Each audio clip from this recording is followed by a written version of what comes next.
मुखत्तिमुल आजाली मिनश शाबान इला शाबान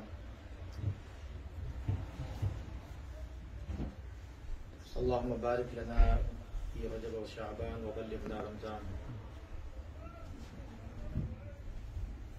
अल्लाह से दुआ है कि अल्लाह तबारक व तआला हमें रमज़ान मुबारक अता फरमाए और सही सलामत हमें रमज़ान मुबारक तक पहुँचाए, और जब पहुँच जाए तो हमें उन साअतों से फ़ायदा उठाने की तौफीक अता फरमाए। बहुत बार ऐसा भी होता है कि मुक़द्दस महीने मुक़द्दस मकाम पर इंसान पहुँच जाता है लेकिन उन साअतों से महरूम हो जाता है। ये हाल ही के अंदर हमारे साथ जब साथी उम्रे पर गए थे, मदीना मुनव्वरा में खूब इबादत की, मक्का पहुंचे, बीमार हो गए। वो गए मेरे साथ उम्रे के लिए, लेकिन इत्तेफाक ऐसा हुआ कि मेरे साथ उम्रा न कर सके क्योंकि बुखार चढ़ गया। फिर एक दिन बाद जाके उम्रा किया, एक दिन बाद। तो ये अल्लाह के हाथ में है, अल्लाह से आफियत और सलामती मांगना चाहिए। हमेशा सलामती आफियत हमें मांगनी चाहिए कि अल्लाह हमें सलामती वाली ज़िंदगी, सलामती वाली मौत, आफियत वाला रिस्क, हर चीज़ में आफियत और रिस्क, आफियत वाला हमें आफियत वाली ज़िंदगी हमें अता फरमाए। अब ये शाबान का जो महीना अल्लाह तबारक व तआला ने हमें अता फरमाया, जैसे मैंने अर्ज़ किया था और बार बार आप हज़रात सुनते रहते हैं, इसके खूबसूरत होने में तो कोई शुबा नहीं है। बहुत खूबसूरत महीना है और इसकी खूबसूरती का आलम यह है कि रमज़ान मुबारक के बाद सबसे ज़्यादा जो रोज़े रखे नबी करीम सल्लल्लाहु अलैहि वसल्लम ने, वो शाबान में रोज़े रखे। ये झगड़ा और ये बहस अब खत्म हो चुकी है कि बाद लोग ये कहते थे कि फजीलत वाला महीना नहीं है या इस तरह की बातें जो चलती थी। 15वीं शब के बारे में बहस चलती है अभी भी, लेकिन वो भी अब खत्म हो गई है।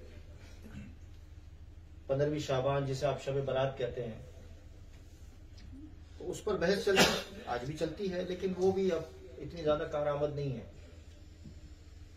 सब इस बात पर मुत्तफिक हैं कि जो शाबान का महीना है वो बरकत वाला महीना है, रहमत का महीना है, मग़फ़िरत का महीना है।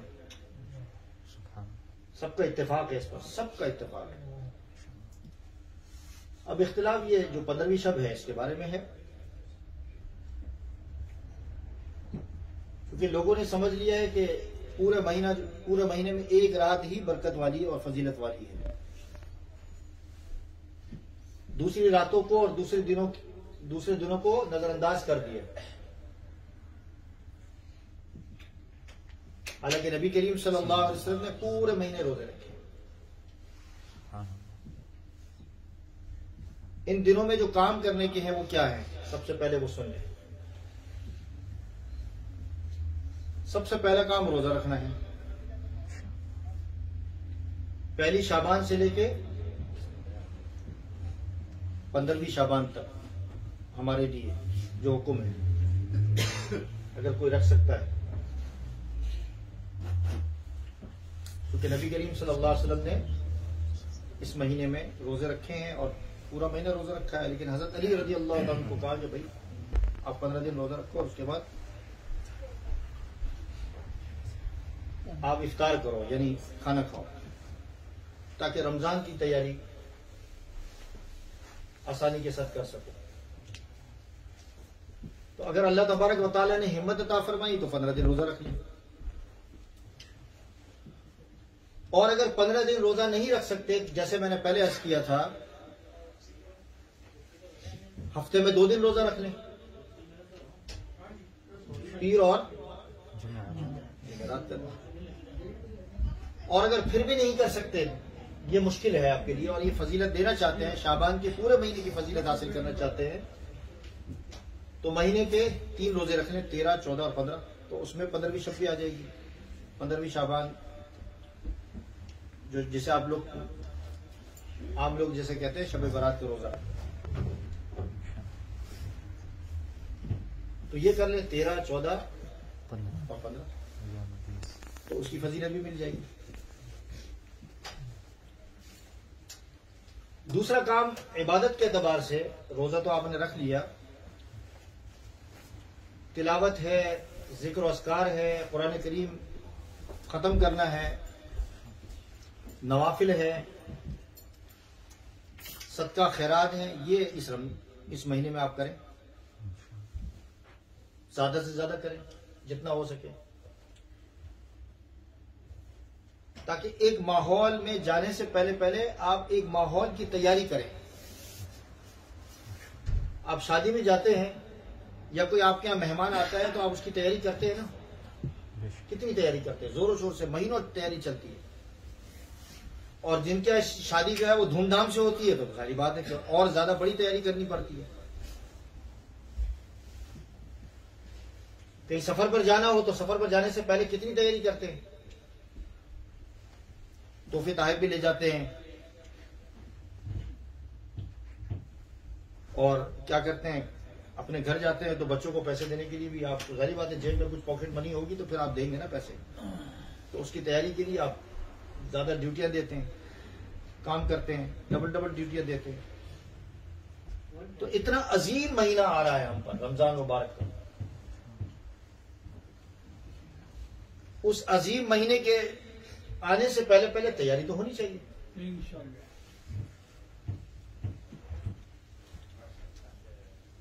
जो कुछ रमजान में करना है तो रमजान से पहले नहीं, रमजान में नहीं, शाबान के आखिर में नहीं, आज से कर लेंगे। भाई आज के बाद हम दाढ़ी नहीं काटेंगे,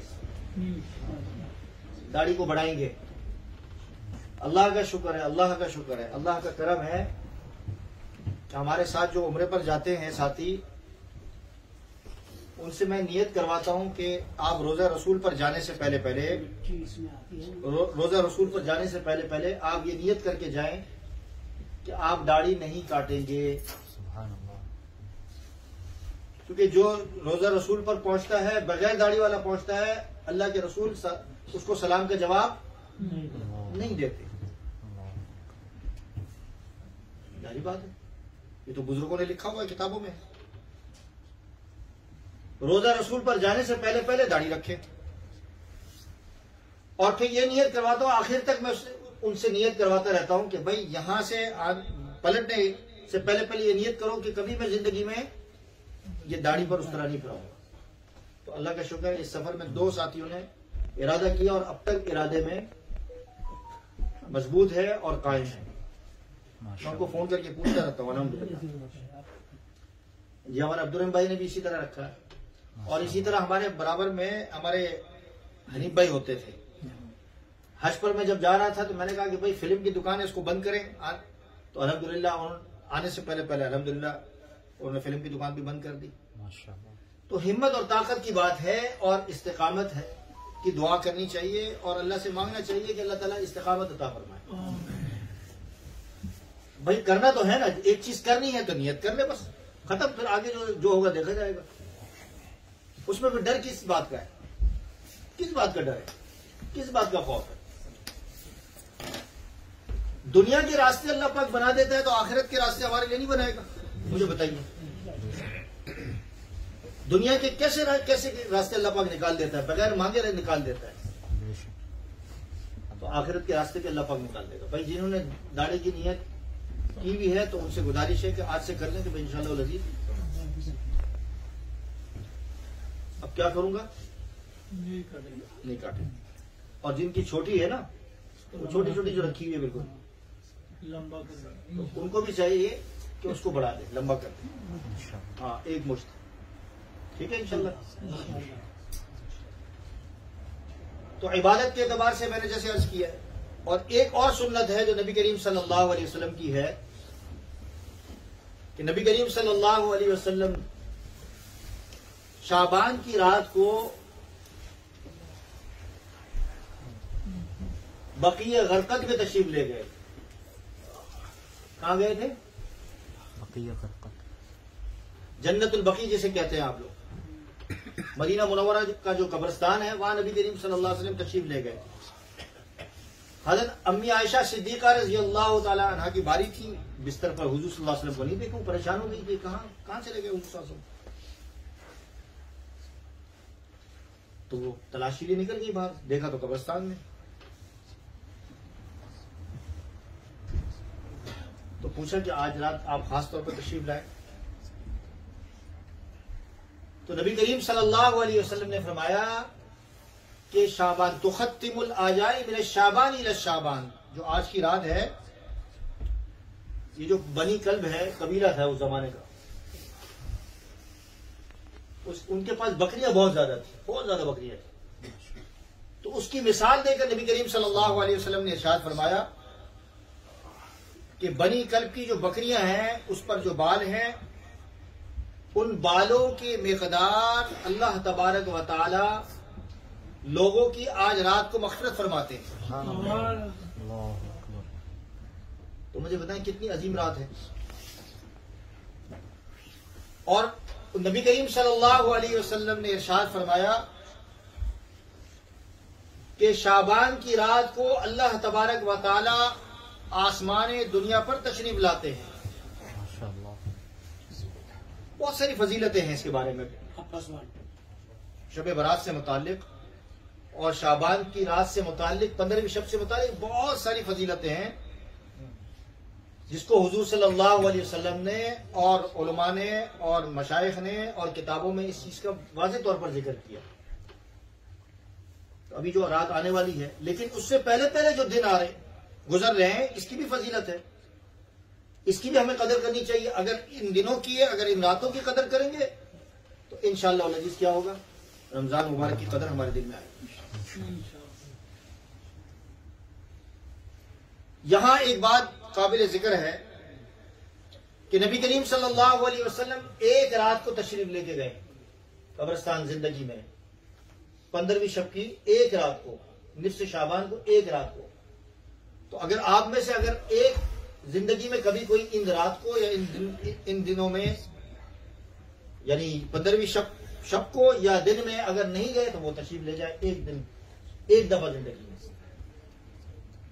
हर दफा इसको मामूल न बनाए कि हर दफा नबी करीम सल्लल्लाहु अलैहि वसल्लम तशरीफ ले गए, ऐसा नहीं है। सिर्फ एक बार जिंदगी में नबी करीम सल्लल्लाहु अलैहि वसल्लम 15वीं शब को कब्रिस्तान कहां गए, मदीना मुनव्वरा के बकी गरकत में तशरीफ ले गए और मोमिनीन के लिए मग़फ़िरत की दुआएं फरमाई। तो अगर एक बार कोई जाता है और बड़ी खामोशी के साथ, और रात को गए, दिन में नहीं गए, रात को गए, और रात को भी बड़ी तनाई में, किसी को मालूम भी नहीं था। हमारे यहाँ जो मुल्कों के अंदर जो होता है, पाकिस्तान, हिंदुस्तान के अंदर या बांग्लादेश के अंदर, वो कुछ होता है कि आप तसव्वुर नहीं कर सकते। एक तरफ पटाखे चल रहे होते हैं, अब तो पटाखों का दौर खत्म हो गया है, एक तरफ जो है वो शोर शराबा हल्ला गुल्ला होता है। कब्रिस्तान के अंदर मुर्दों को भी तकलीफ हो जाती है कि यार इतने ज्यादा जिंदा आ गए और हमें तकलीफ दे रहे हैं। तो अगर खामोशी से जाते हैं, तन्हाई में जाते हैं, साल में एक दफा जाते हैं, तो यूं समझे कि आपने नबी करीम सल्लल्लाहु अलैहि वसल्लम की सुन्नत को पूरा किया है। आपको चाहिए कि जो हज़रात नहीं जा चुके हैं वो चले जाएं। आम हालात के अंदर वैसे जाना चाहिए, वैसे भी जाना चाहिए।